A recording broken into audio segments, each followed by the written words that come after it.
maanta waxaan ka hadli doonaa IELTS listening-keenii ayaynu kusoo guda jirnay equation tabkeenii afraad baynu ka hadli doonaa oo la yidhaaho short answer questions.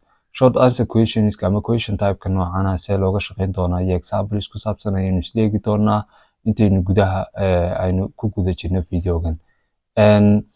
Question type-keena afraad ama short answer-keenu wuxuu noqonayaa ama waxaad ka expect gareyn karaysaa question type-ka noocana in lagu yidhaaho ka jawaab su'aal with a given amount of words. Inaad su'aal kaga jawaabto kelmado tirsan oo lagu siiyey. Marka tusaale ahaan waxaa lagu oranayaa su'aasha waxaad kaga jawaabi kartaa 3 words or a number or a number ayaad ku buuxin kartaa ama answer-keegu uu noqonayaa. Marka maxaad taasoo kale sameynaysaa in aad magaranaysaa su'aashii kaga jawaabto waxaa lagu yiri ama saddexda erey aad ka soo saarto codka iyo numberka ama numberka aad codka ka soo saarto. Respond to a question within a given amount of words. Inaad su'aal kaga jawaabto inta xaddi ereye lagu siiyey lagu yiri kaga jawaab su'aasha. Answers are most likely in order. Jawaabaha su'aashani most likely they are in order. Tusaalahaan way kala horeeyaan. Siday u kala horeeyaan bad codka u kala maqlaysaa. Tusaalahaan kale waxa lagu weydiiyaa su'aasha koowaad baad haystaaba. Su'aasha labaadna halka baad haystaa. Su'aasha saddexaadna waad haystaa. Codka marka hore maqli maysid su'aasha saddexaad answer-keega. Laakiin waxaad maqlaysaa marka hore su'aasha koowaad answer-keega. Haddana waxaad maqlaysaa su'aasha labaad answer-keega. Su'aasha labaad answer-keega. Haddana saddexaad answer-keega. Marka sidaas in order ay u yihiin ay isku daba socdaan. Understand question words. Question words ka fahan ama ereyada su'aalaha ay ku bilaabmaan ama su'aasha ay ku bilaabmayso ee badanka exam-ka lagu soo qaato. Question words ka specific ah ee badanka lagu soo qaato exam-kana waan isla eegi doonaa. Tips-ka aynu haysanaa waa tips-keenii hore read the information and the questions. Taasi sababta muhiim u tahay mar walbana waad ku aragtaa casharadeenii saddexdii cashare listening-kii hore mar walba iyo IELTS-ka gabi ahaanba iyo imtixaan kastaba inaad information-ka iyo title-ka iska akhridaa waa mid aad u muhiima oo waayo wixii lagu siiyey lagaa rabayba haddaad wax kale ku buuxisay. Imika tusaalahaan wax lagu yiriba one word ku buuxi halka adna waxaad iska qortay saddex erey baad iska qortay.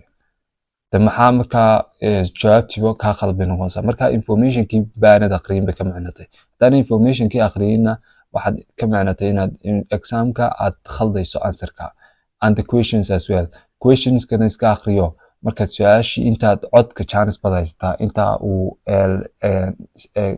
speaker-ku aaminsan yahay focus-ka saar inaad su'aasha akhrido then magaranaysaa isku daydo talow maxaad kaga jawaabi karaysaa magaranaysaa waxyaabahaas ku dhan. Underline the keywords. Keywords-ka sidaynu hore usoo sheegnay keywords-ku waa words-ka muhiimka ee ku jira ama ereyada muhiimka ku jira su'aasha ee aad codka ka maqli karto. Tusaale ahaan kale hadday in the kitchen oo kale ay meesha ku qorantay in the kitchen. In the mar walba su'aasha inay meel kasta kusoo noqotaa suurtagal laakiin kitchen-ka ayaa noqonaya keyword noqonaya.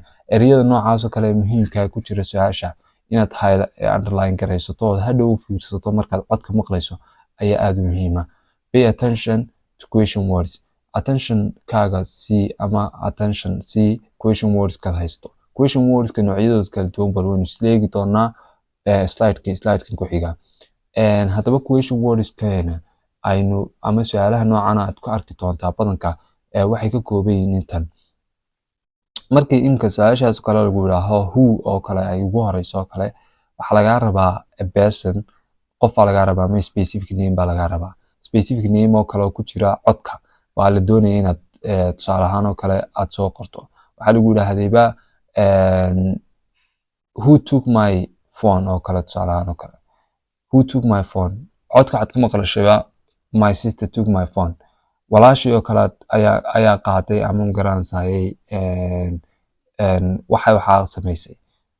Walaashii magaceedii baad qoraysaa ama waxaad qoraysaa walaashii baad qoraysaa. Marka su'aasha noocaas oo kale who ugu horeyso oo kale a person ama specific name baa laga rabaa.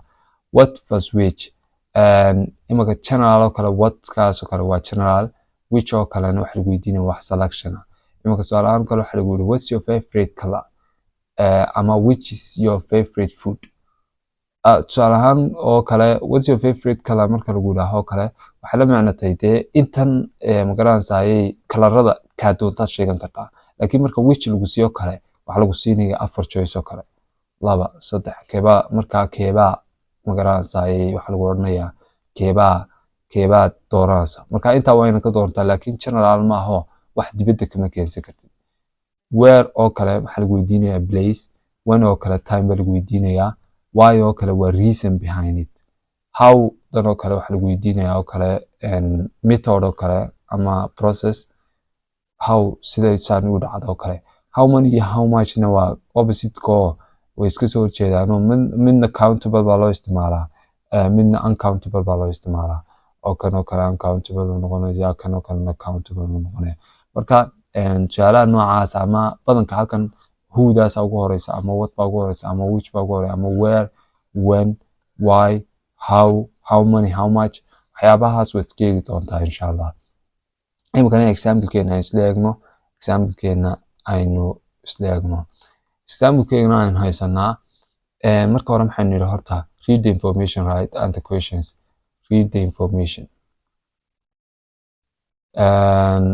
imika halkan waxaa lagu yidhaahday answer the questions below write no more than 3 words and or a number for each answer no more than 3 words haddaad iska qorto ka waran 4 erey iska qorto waa khalad su-aashaas soo maaha marka waxaa lagu yidhaahdaa no more than 3 words waxaan ka badnayn 3 words and iyo number ama number tusaalahaan numberna kelidii way noqon kartaa number iyo 3 words wada socdan way noqon karaan sidaana 3 words keliyaatan way noqon karaan markaa sidaa wada soco aynu akhrino su'aalaheena what time does the farm back open maxay imika keywords-ka inoo noqonaya timeka in la weydiiyey what way inagii nidhi time baa badanka la weydiinayaa what wax general la weydiinayaa time halka time baabad ku aragtaa iyo farm back iyo open marka keywords-ka muxuu noqonayaa timekaasuu noqonayaa inaynu fiirsano imika in lanaga rabo time specific time baa lanaga rabaa soma timeka waa inaynu halka ku qornaa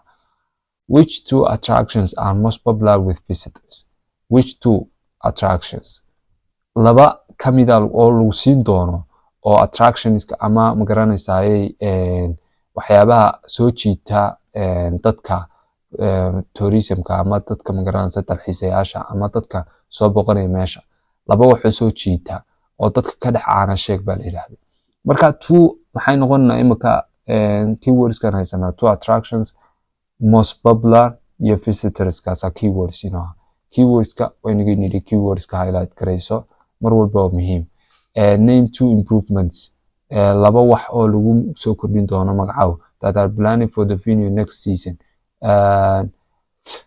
waxaad sheegtaa laba improvement oo lagu samayn doono venue-gan ama meeshan farm park-an aynu haysano sanadka soo socda ama seasonka soo socda that are planning for the venue next season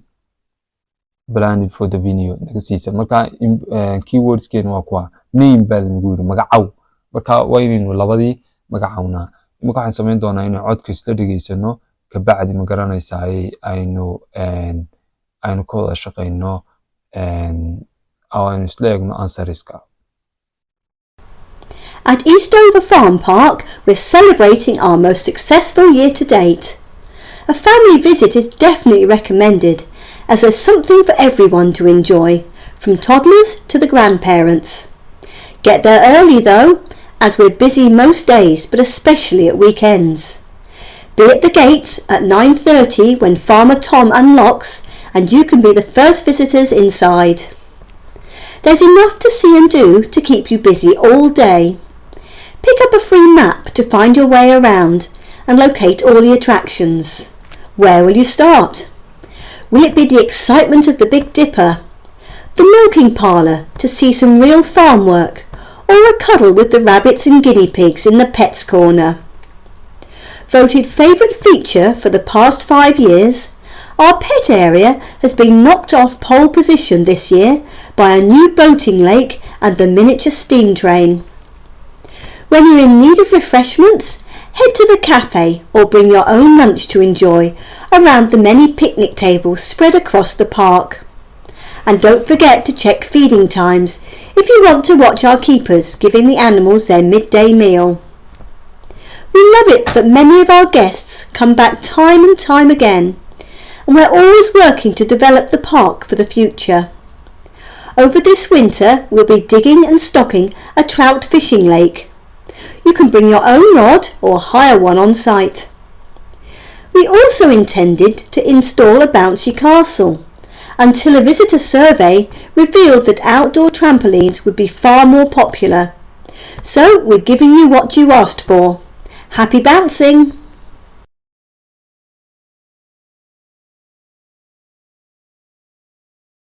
imanka aynu isla eegno answerskeena ama answerska aynu halkan ku haysano kabacdi iyo sidaad codka ku maqlayseen.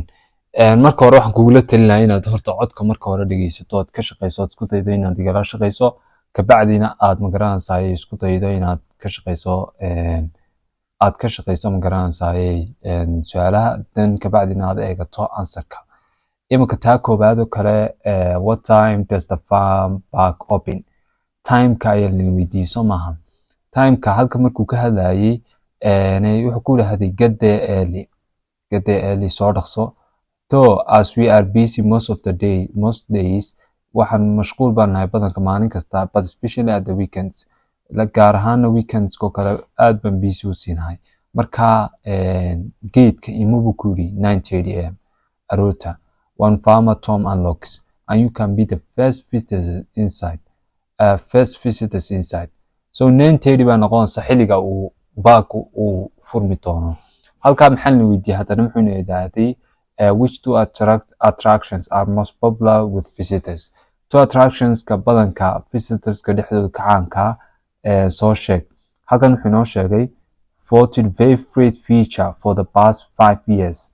dadka ayaa u codeeyay inay meeshooda ugu wacan tahay 5 sano ugu dambeysay. Our bed area has been knocked off pole position this year by new boating lake. bed areadeenu waxa ka batay buu yidhaahday waxa positionka ka qaatay new boating lake gaasad qoraysaa and the miniature steam train kaasa isaguna wuxuu noqonayaa answerkeena kale. marka hore waxa ahaa bed area 5 sano ugu dambeysay ha favorite feature laakiin markii dambe waxa ka qaaday positionkii boating lake iyo steam train. marka halka ayaad ku qoraysaa labada ayaad ku qoraysaa. name two improvements that are planning for the next season. and venue-ga laba shay oo laga bedeli doono seasonka soo socda qor baa lagu yiraahday ama magacaw.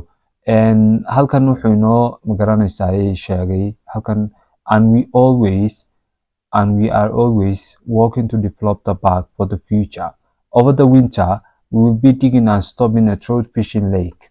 You can bring halka wuxuu ku sheegay we will be digging and winter kan soo socda waxaan qodi doonaa ama samayn doonaa fishing lake.